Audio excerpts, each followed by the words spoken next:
The reference daily intake is the daily intake level of a nutrient that is considered to be sufficient to meet the requirements of 97 to 98% of healthy individuals in every demographic in the United States.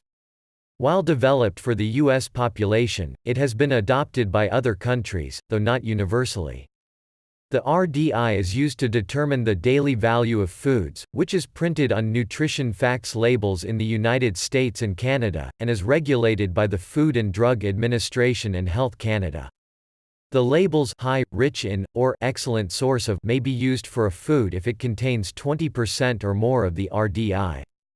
The labels good source, contains, or provides may be used on a food if it contains between 10% and 20% of the RDI. The recommended dietary allowances were a set of nutrition recommendations that evolved into both the Dietary Reference Intake system of nutrition recommendations and the RDIs used for food labeling. The first regulations governing U.S. nutrition labels specified a %US RDA declaration based on the current RDA values, which had been published in 1968. Later, the %US RDA was renamed the %DV and the RDA values that the %DVs were based on became the RDIs.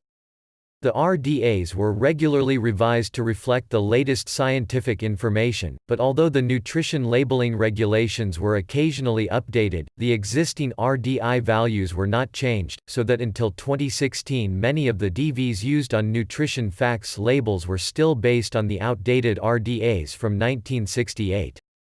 In 2016, the Food and Drug Administration published changes to the regulations including updated RDIs and DVs based primarily on the RDAs in the current DRI.